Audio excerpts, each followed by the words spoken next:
After the evidence settled, Part 1. The evidence didn't shout anymore. It had finished speaking.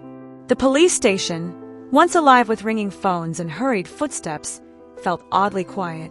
Files were stacked neatly now, sealed with red tags and signatures. Photographs lay still in their folders, fingerprints archived, timelines locked into place. Nothing more could be added. Nothing could be taken away. Detective Amara Cole stood alone in the records room, staring at the final report. Weeks ago, the case had been chaos, contradictions, missing hours, witnesses who remembered only fragments. Now, the story was complete, stitched together by facts that no longer argued with one another. Outside, rain traced slow lines down the windows, washing the city clean in a way justice never fully could. The suspect had confessed 2 days earlier, not out of guilt but exhaustion. The evidence had closed in quietly, piece by piece, until denial had nowhere left to stand. The confession was short, almost emotionless, as if the truth had been waiting to be acknowledged all along. But closure, Amara knew, was a fragile word. Across town, the victim's apartment had been released back to the landlord. The yellow tape was gone, but the air still felt heavy. A chair remained pushed back from the table, a mug left unwashed in the sink, small details that evidence never captured, details that lingered long after verdicts were reached. In court, the prosecutor would present a clean narrative, motive, method, opportunity. Jurors would nod as the pieces fit together neatly. They would never see the doubts that once haunted the investigation, or the nights spent questioning whether the truth had been missed by inches. As Amara closed the file, she felt no triumph, only a quiet weight. The evidence had settled, yes, but lives had not. Families would still wake up to empty rooms. The city would move forward, pretending the past was resolved. She switched off the light and stepped into the hallway, knowing this was only the end on paper. Some endings, she understood, were just the beginning of what came after. End of Part 1. If you'd like, I can continue with Part 2, where the trial begins, or shift focus to the victim's family, the suspect's past, or the unseen consequences after justice is declared. After the evidence settles, Part 2. The verdict came on a Tuesday, quiet and unceremonious. No gasps filled the courtroom. No one collapsed in tears. The words were read, recorded, and absorbed like a fact everyone had already accepted. Guilty. The evidence had settled long before the jury returned. Detective Amara Cole watched from the back row as the defendant was led away. He did not look back. He had stopped doing that weeks ago, when the weight of proof became heavier than hope. For a moment, Amara wondered if this was the only peace he would ever know, resignation. Outside, the victim's family gathered beneath the courthouse steps. Cameras hovered at a respectful distance. A sister spoke briefly, her voice steady but thin, thanking the investigators, the court, the truth. She did not say the victim's name out loud. Some names were too heavy to lift in public. That evening, Amara returned to the apartment that had once been a crime scene. The new tenants had painted the walls, replaced the locks, rearranged the furniture. Nothing looked the same, and yet everything felt familiar. She stood in the doorway longer than necessary, listening to the hum of ordinary life continuing where tragedy had once lived. In prison, the man who had confessed lay awake under flickering lights. Without lawyers or detectives to speak to, his thoughts became the loudest witnesses of all. He replayed the small choices, the ignored warning, the moment of anger, the second that could never be undone. Evidence had ended the case, but conscience had just begun its sentence. Weeks passed, then months. Amara received a letter one morning, handwritten and careful. It was from the victim's mother. There was no anger in it, only gratitude and a quiet question, what do we do now? Amara did not know how to answer. There was no procedure for after, no manual for living when justice had already been served. She folded the letter and kept it in her desk, a reminder that her job ended where human pain did not. The city moved on, as cities always do. But beneath the motion, something lingered, a shared understanding that truth, once proven, changes everyone it touches. After the evidence settles, life resumes, but it never resumes the same way. End of Part 2. If you'd like, I can continue with Part 3, exploring years later, an unexpected appeal, or the moment someone finally finds peace. Top of form. bottom of form. After the evidence settles, Part 3. 5 years passed without ceremony. The file gathered dust in the archives, its edges yellowing, its relevance fading into a case number few remembered. To the system, it was finished. To the people it had touched, it was still alive, quiet, patient, waiting. Detective Amara Cole was no longer a detective. She had left the force after her last promotion, choosing teaching over chasing ghosts. On her first day in the lecture hall, she told her students something no manual ever included. Evidence ends cases. It doesn't end consequences. She never mentioned the name of this one. Across the city, the victim's sister stood in a community center, holding a microphone with trembling hands. She had started a small foundation, nothing grand, just support groups and late-night phone calls for people learning how to live after loss. She spoke not of justice, but of survival. The audience listened because her words came from a place deeper than facts. In prison, the man grew quieter. He read constantly now, not for escape but for understanding.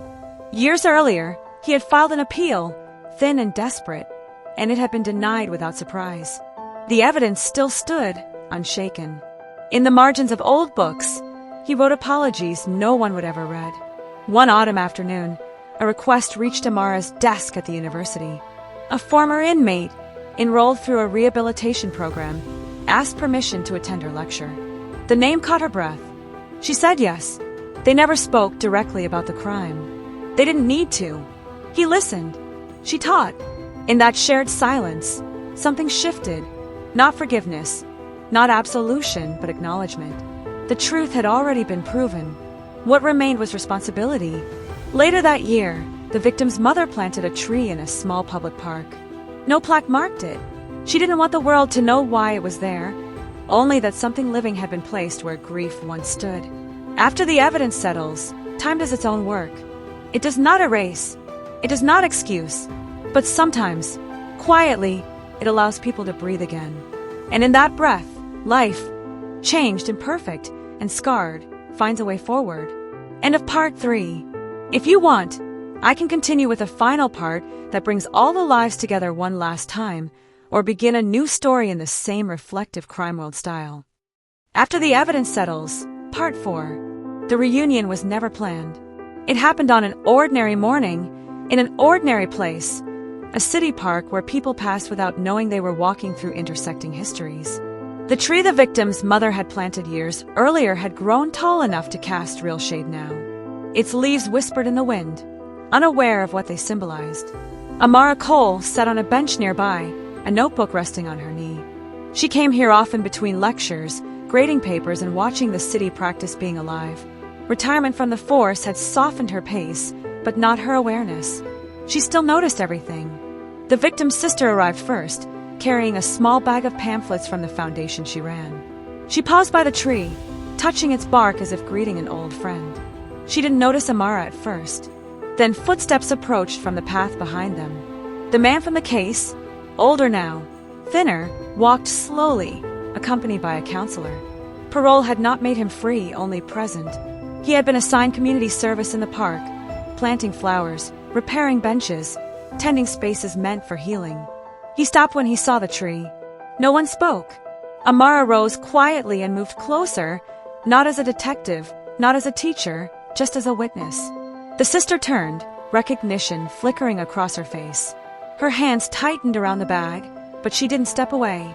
"I didn't know," the man said finally, his voice barely more than breath.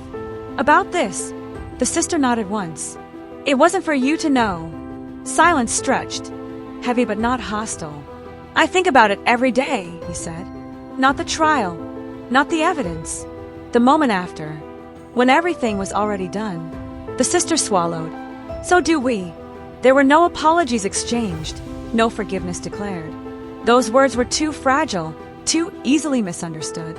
Instead, the counselor gently reminded him it was time to continue his work. Before leaving, he placed a small packet of seeds at the base of the tree. "For the soil," he said. "If that's okay." The sister hesitated, then nodded. Later, when the park returned to its usual rhythm, Amara sat back down on the bench. She wrote one sentence in her notebook, the same sentence she now shared with every new class.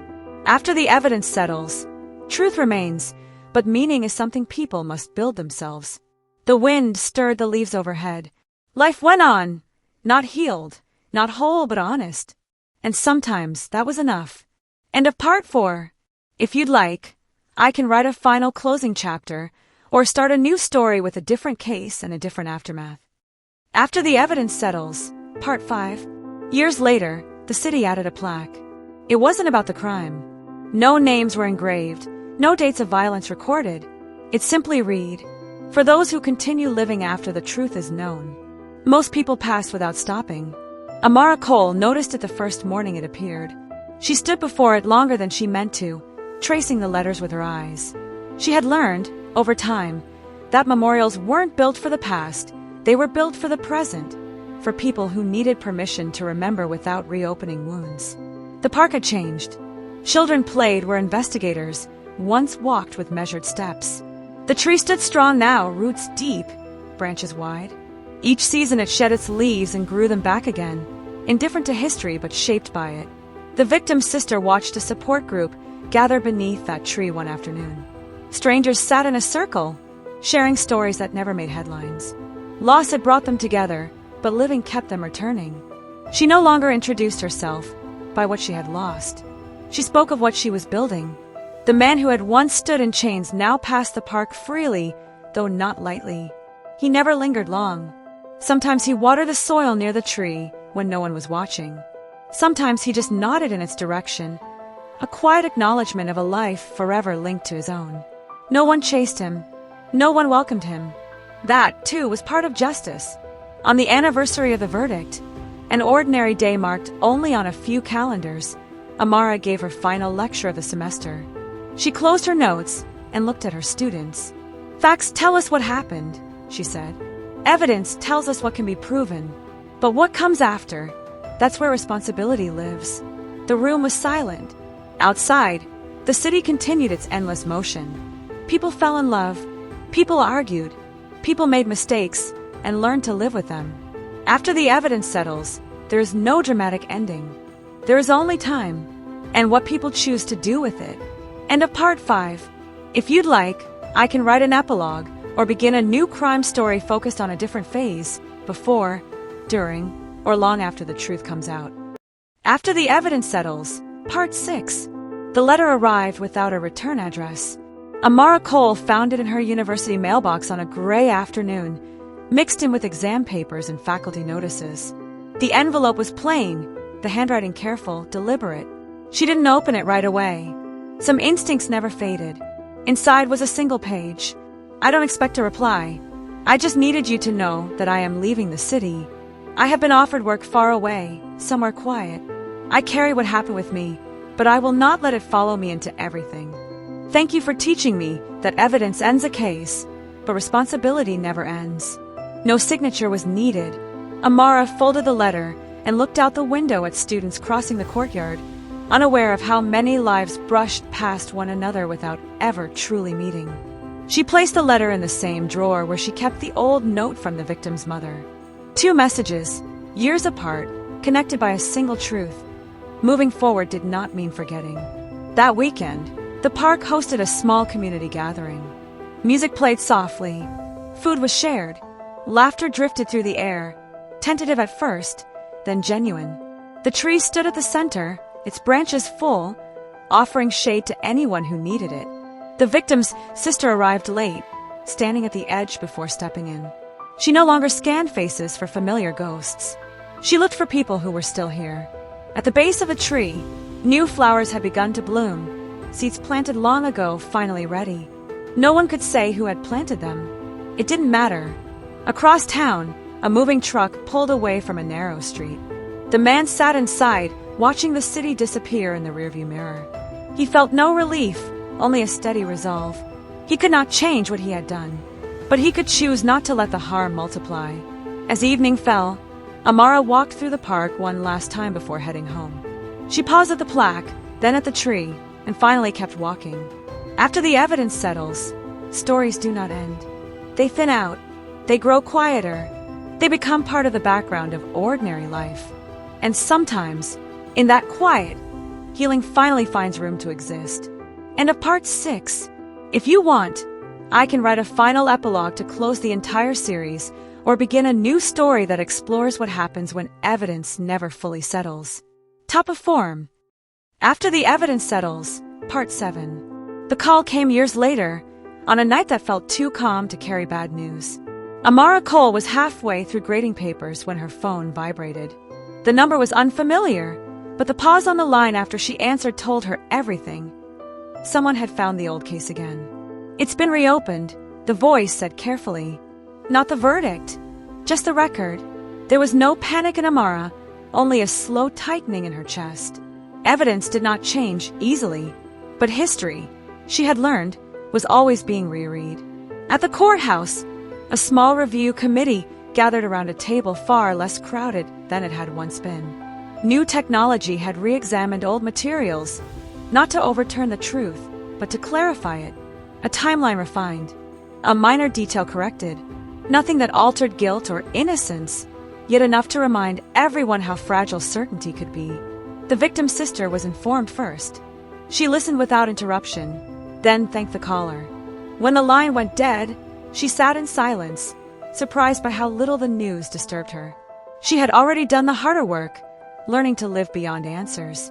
Far away, the man read about the review in a short article buried deep in a local paper. His name appeared once, then vanished among statistics and legal language.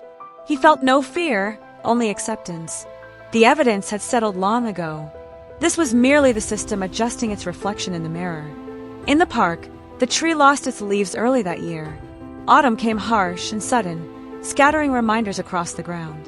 Children kicked the leaves into piles, laughing, unaware of what had once happened beneath those branches. Amara returned to her lecture hall and addressed her students again. "Truth isn't always a single moment," she said. "Sometimes it's a process that continues long after the evidence stops speaking." When the semester ended, she walked home under bare trees and open sky. The city hummed softly around her, alive, imperfect, persistent. After the evidence settles, even certainty must learn to live with time. And time, patient as ever, continues to ask us who we are, not at our worst moment, but in all the moments that follow. End of part 7. If you'd like, I can write part 8 to move toward a true conclusion, or end the series with a reflective final epilogue. Top of form. Bottom of form. After the evidence settles, part 8. The city marked the year with nothing more than a line in an annual report. Cases reviewed. Records updated. No anomalies found. For Amara Cole, it marked something else entirely, her last semester. She packed her office slowly, touching the spines of books she had leaned on for years. Criminology texts, legal journals, handwritten notes from lectures that had changed shape over time. On her desk sat a single folder she had never archived, the first case that taught her what evidence could not fix. On her final day, a student stayed behind after class. "Did you ever stop believing in justice?" the student asked. Amara smiled, not unkindly. "No," she said. "I stopped believing justice was the ending." That evening, the park held a small, unannounced gathering. No flyers, no speeches, just people who knew where to meet. The victim's sister arrived with quiet confidence now, a leader shaped by loss but no longer defined by it. She placed a candle at the base of the tree and stepped back. Others followed. Some had lost, some had caused loss. Some were simply witnesses who never forgot. The man stood at the edge of the light, older still, lines etched deep by time and restraint. He did not cross into the circle. He did not need to. Presence was enough. As darkness settled, the candles flickered but did not go out. The tree stood tall above them, roots anchored in soil that had been turned, tested and tended. What once absorbed grief now held something steadier, acceptance, perhaps, or resolve. Amara watched from a distance, unseen and content to remain that way.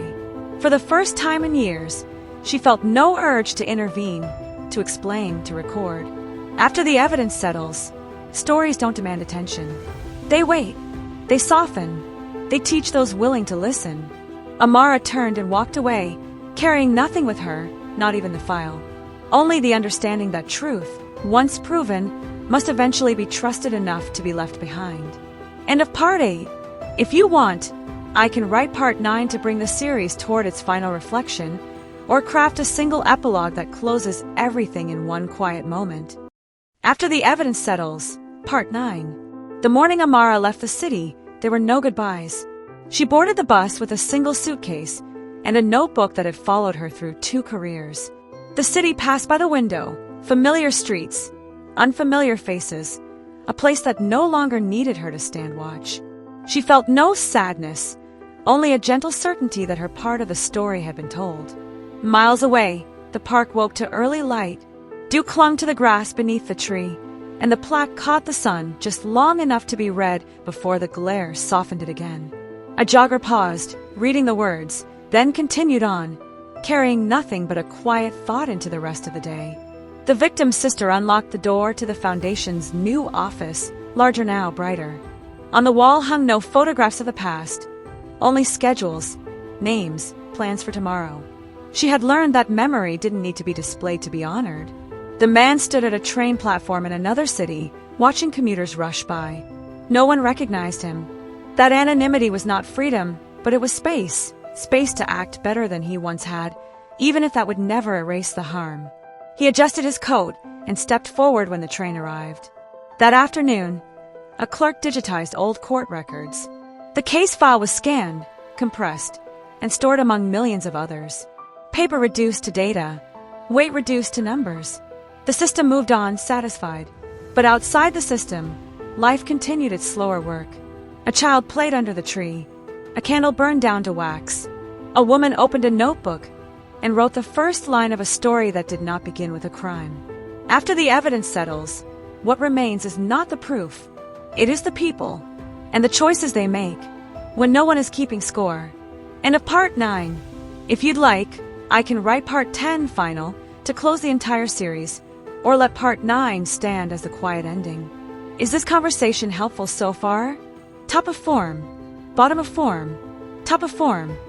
After the evidence settles, Part 10 final. The city never marked the day. No announcement, no headline, no ceremony. Yet, for those who had lived through the story, it felt significant. Amara Cole arrived in a small coastal town.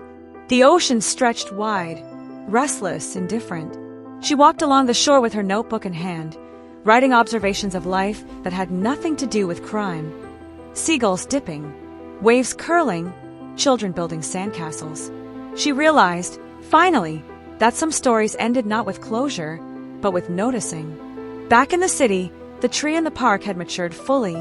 Its branches reached far, casting shade where loss once lingered. Beneath it, life continued quietly. The victim's sister leading her support groups, helping strangers navigate grief, volunteers planting flowers and repairing benches, people simply gathering, laughing, sharing warmth. The space had become living proof that the past need not define the present. The man who had once caused so much harm had built a life of quiet atonement. He returned occasionally to the city for work, passing the park without interruption. Each glance toward the tree reminded him that some part of him would always belong there, but that he could choose how to exist beyond it. Amara paused at the edge of the city one afternoon, looking back. She understood, finally, that evidence had done its job. It told the truth, it proved guilt, it resolved a case. But it had never intended to heal anyone. Healing, she saw, was earned slowly, patiently, by the choices people made after the facts were clear. As the sun dipped behind the skyline, casting long shadows over streets and trees, she wrote one final line in her notebook. After the evidence settles, life continues, not perfect, not neat, but alive. And sometimes that is enough. The wind stirred the branches of a tree. The city breathed. And all the small, ordinary acts of living carried the weight of what had been and the quiet hope of what could be. End of Part 10 series finale. If you want, I can create a short reflective epilogue that ties all 10 parts together in a single, poetic summary of the series.